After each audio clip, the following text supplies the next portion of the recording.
Welcome to another program in our series, Freethinking Forum. I'm Bill Weir, the producer and host, and I'm delighted to have with me today Mike Johnson. Bill, thanks for having me back. It's great to be back. And yes, it's good to have you back. You are sort of the czar of this enterprise that helps the northwest suburbs communicate. Well, I don't know about czar. That almost sounds too official. How about I just work here and try to do a good job? Okay. Thank you for the czar title.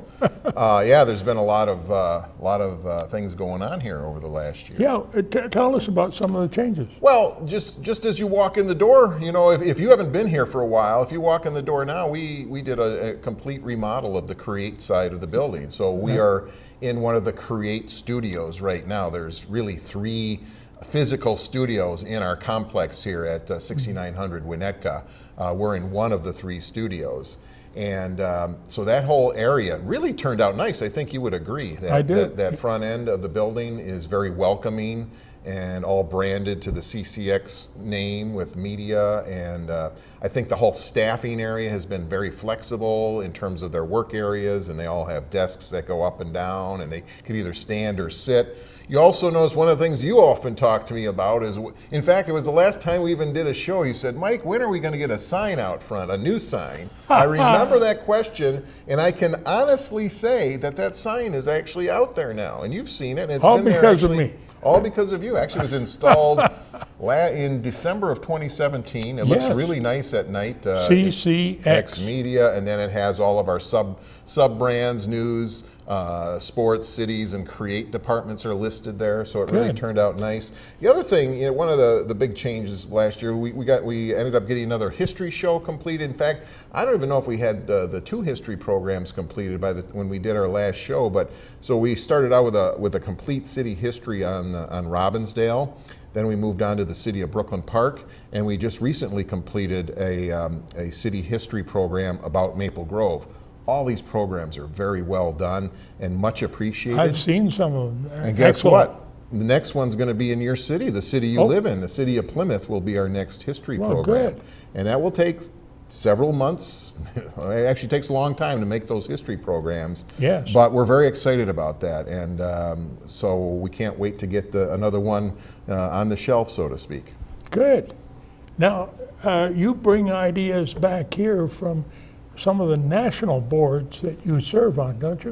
Yeah, well, there are 2 of them. Yes, there's 2 of them now.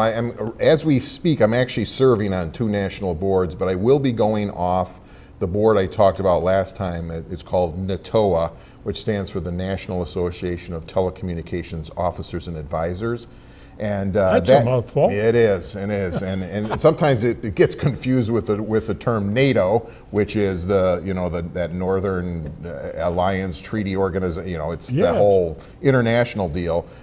2 separate organizations, but this organization, NATOA, really focuses on telecom legislation and just making sure that communities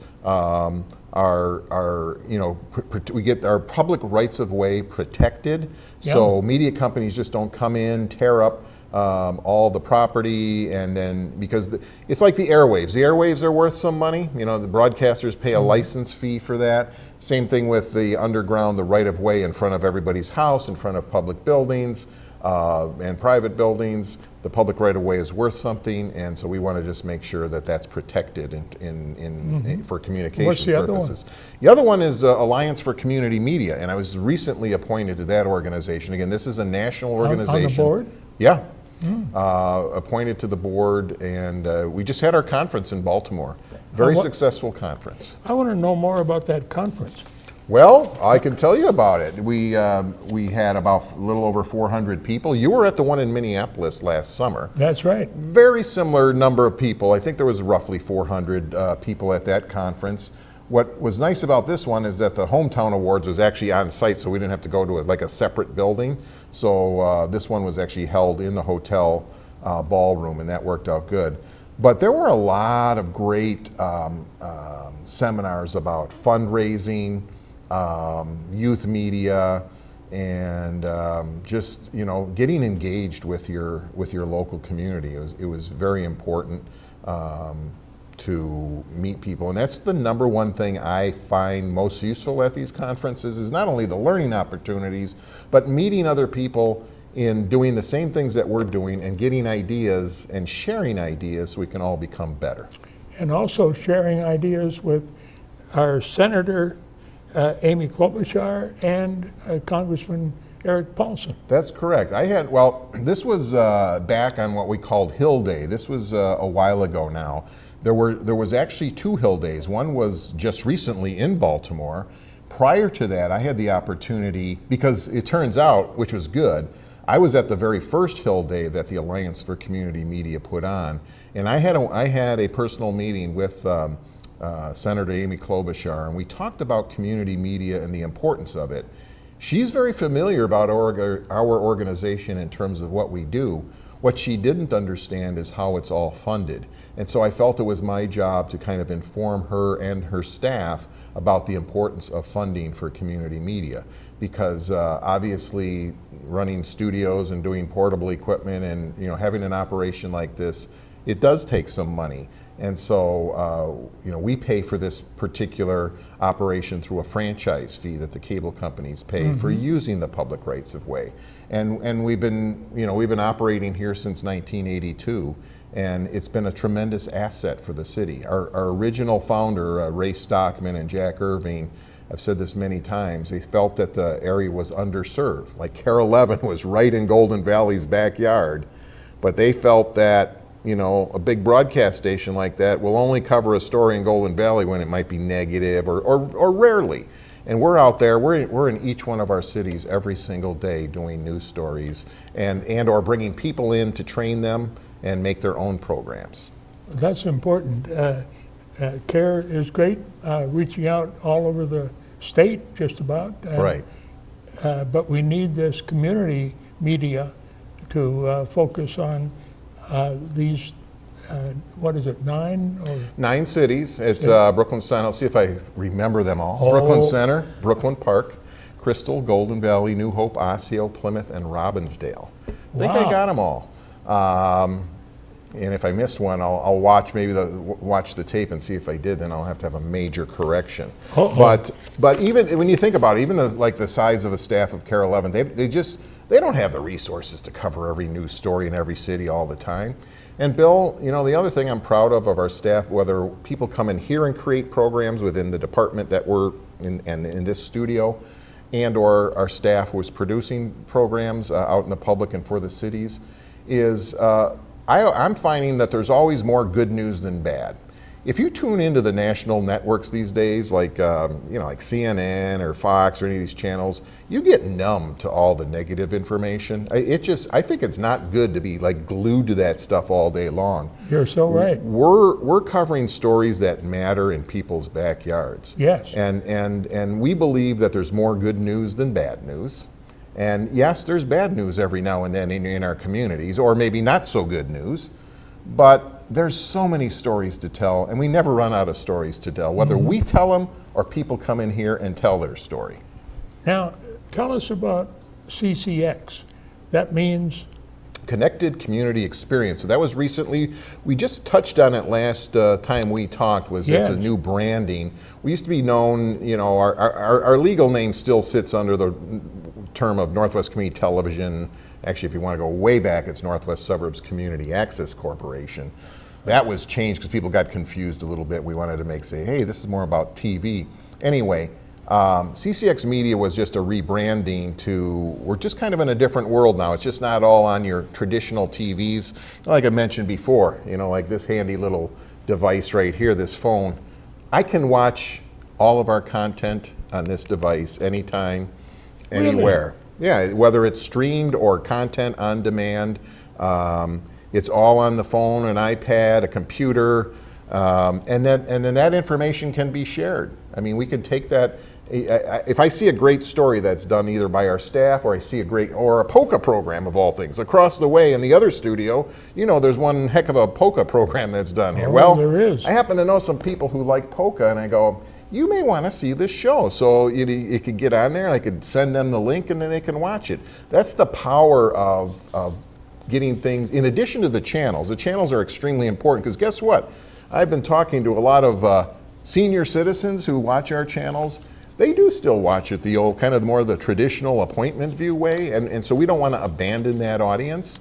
And there's still people who will watch regular appointment type view of programming. But we're in this world where people want things now, on demand, right away. And again, the unique thing is we can measure and know right away, hey, was that interesting for people? Did they watch it?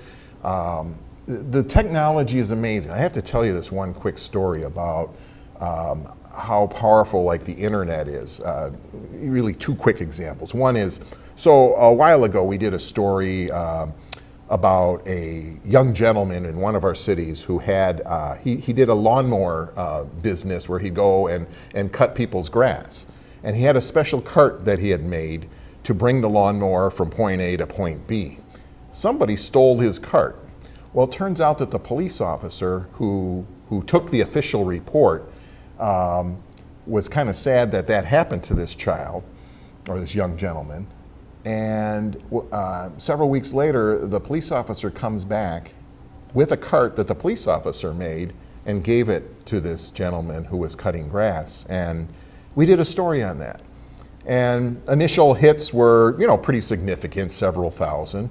Well, it turns out that somehow, and I don't know how this all works, but like with YouTube, picked this up and did this as a featured story. Then they like, wow, this is an interesting story. Here's a police officer that kind of gave back to this child who was doing this lawn mowing service, and all of a sudden in one day we had 250,000 hits on that one story. This is a story that comes out of here in the little northwest suburbs of Minneapolis, and it had many more hits after that. But that just goes to show the power. Now, that wasn't all Northwest viewers, that could be from all over the world, but the point is you can look at the power of one story and where that can go, or a polka program. I'd be willing to bet that a lot of people are watching a polka program from all over the world. Yes. If it's online. Or your program. I mean, I'm not sure if you look at your analytics, but somebody could be in Russia watching this show. Well, and there won't be any collusion, okay? They could be just watching the darn program and enjoying it. So yes, but it's very interesting. One other quick one: we were out at a sporting event. It was Maple Grove, and was it Maple Grove and St. Michael? There were two teams playing. It was like a playoff game. Maple Grove either scored 3 or 4 touchdowns in 1 minute. It was like all-time record. Wow. That went viral, crazy, in terms of, because we were there. All the other stations had left. They were doing highlight footage, and we just happened to have it. So it just goes to show that if you're in the right place at the right time, but it's not all about number of viewers. I mean, for me, I tell our staff, even if you have something and you end up only having, say, 30 people watch that clip, that might be 30 people that never had any connection to our organization whatsoever, but it made a difference for them. So it's not about like, hey, we need 250,000 here, we need 100,000, we need 20,000. It isn't that. It's more like, even if somebody watches this program, if only 50 people watch this show, well, then so be it. They watched it, they liked it, and we've done our job. Yeah, and it may affect the civic action that they take.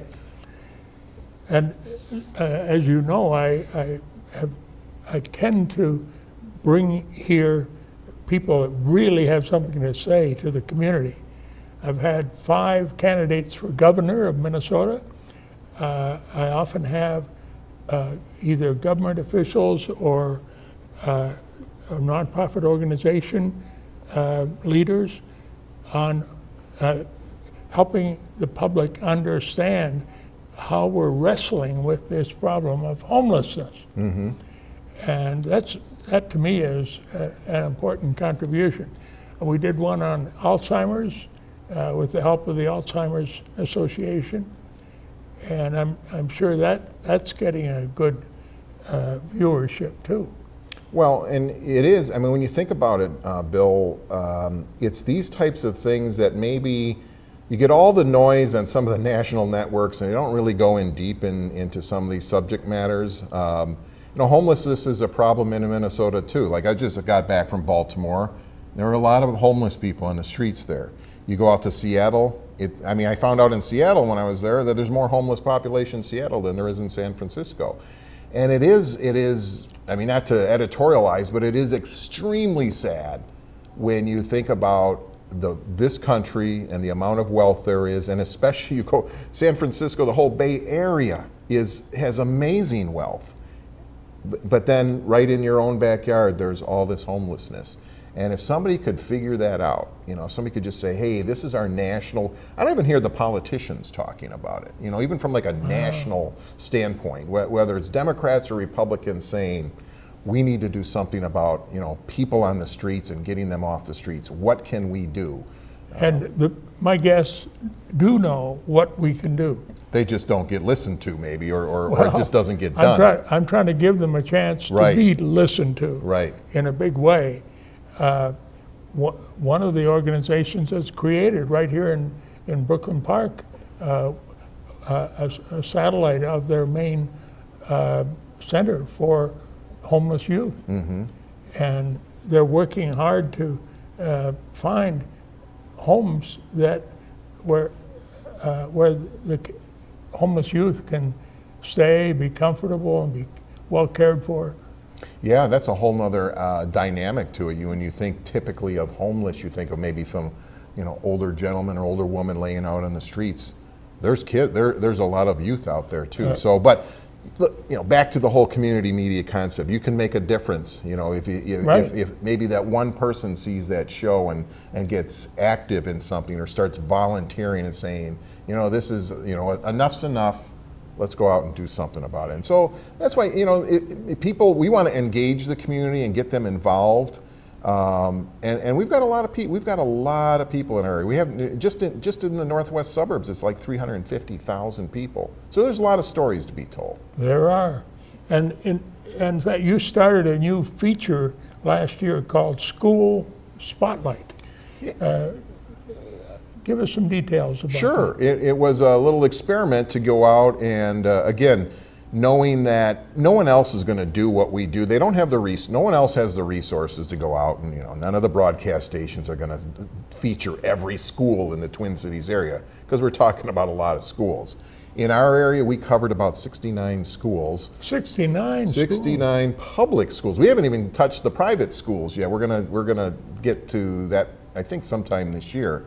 But what we did is we went into the schools and found out what's working, what they're doing. We talked to principals, we talked to students, and you know, Bill, when you watch some of these stories, whether it's in the schools or anything, you just feel like, hey, you know, whatever all the negative things you hear in the media, there are positive things happening out there. And every day in our schools, you've got these teachers.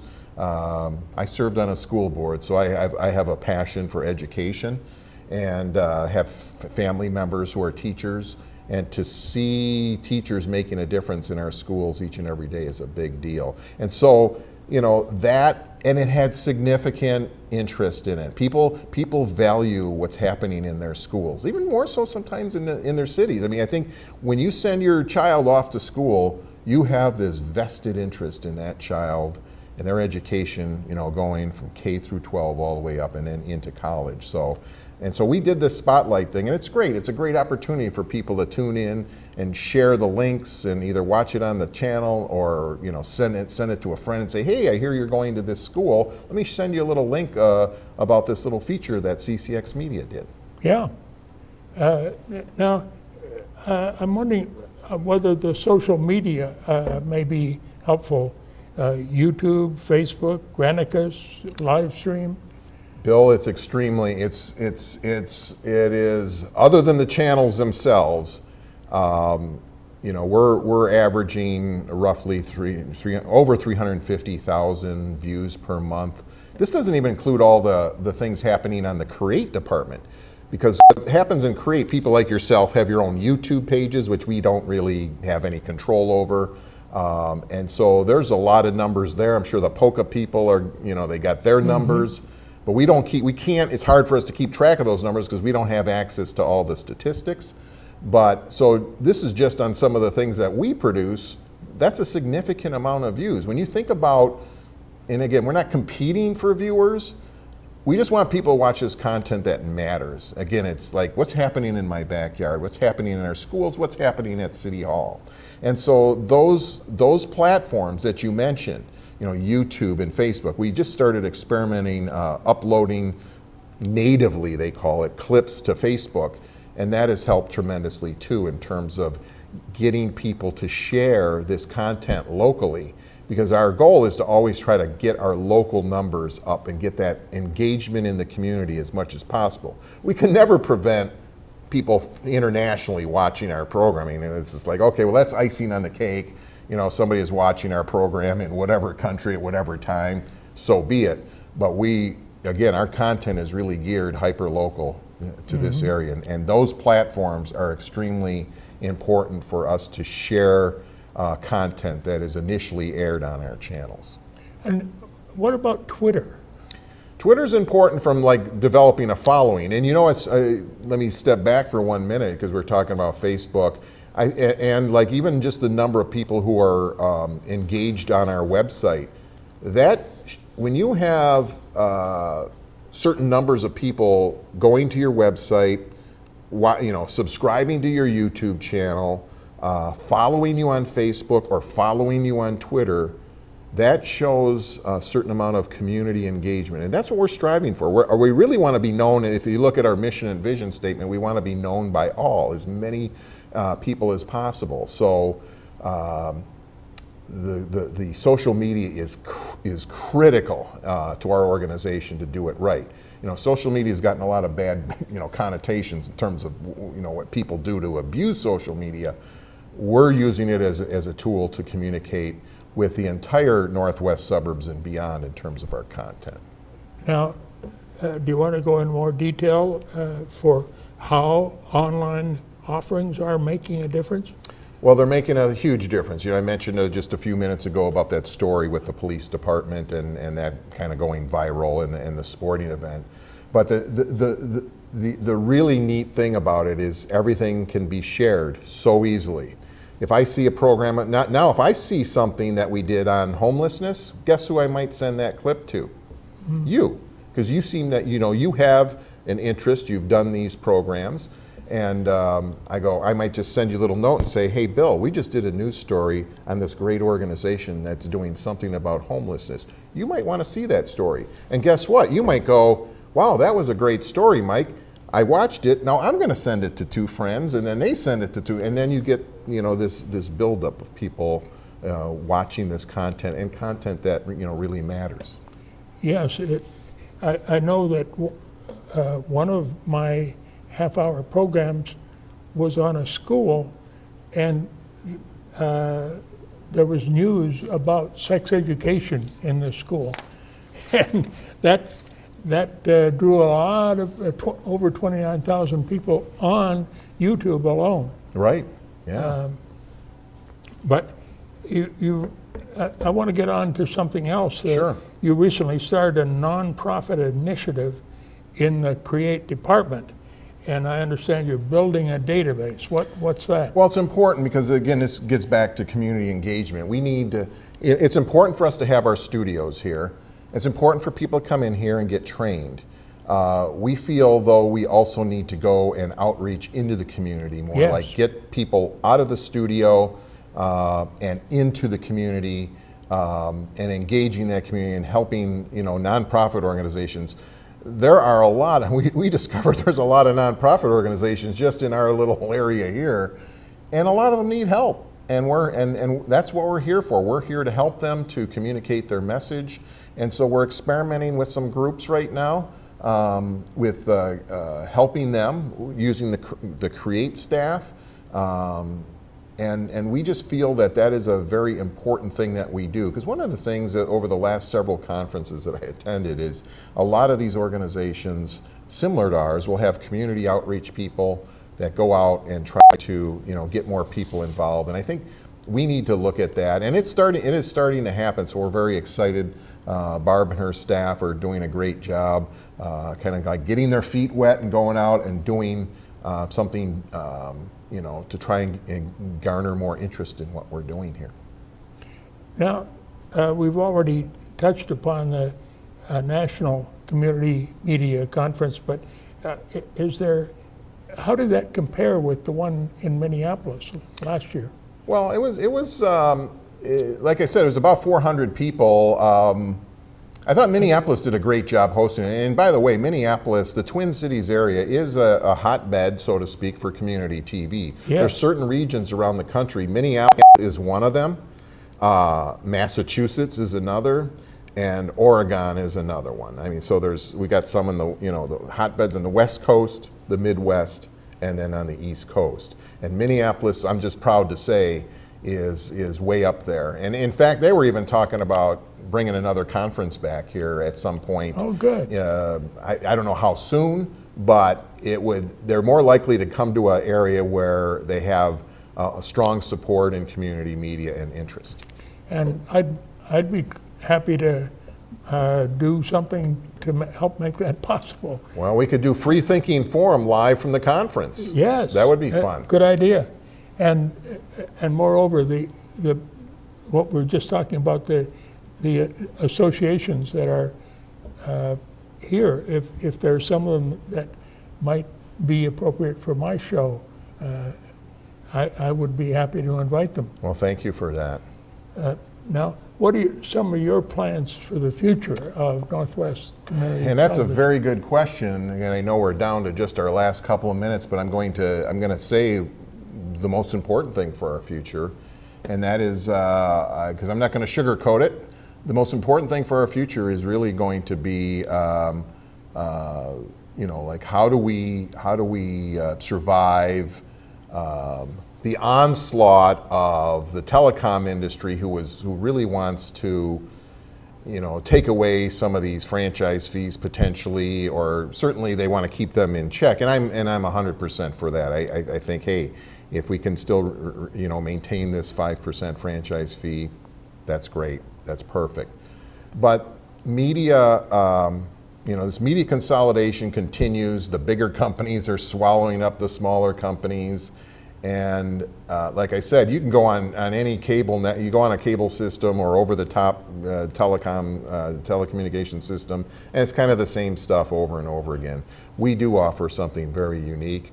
And so focusing on that, but then also focusing and starting to experiment with fundraising, looking at avenues of potentially getting grants for what we're doing, because now is the time. It's not to do it once there are, you're like in emergency mode saying, oh my gosh, we may not have funding down the road. So now is a perfect time for us to start exploring that in a very big way. We're going to have a study done on that this year, and I met some awesome people over the last couple of conferences who are already engaged in this. So, and they're all doing some really interesting things. So I have high hopes for the future. Great. So let's end on a positive note. And we've got 50 seconds left. Yes. What else do you want to add? I'm just going to add, Bill, thank you for having me, and thank you for doing your show, because it's people like you. I mean, this is all volunteer. Bill is not, you don't get, like a $500,000 salary for hosting Freethinking Forum. Or were you thinking I was going to write a check here or something? Well, no, I know I'm a volunteer.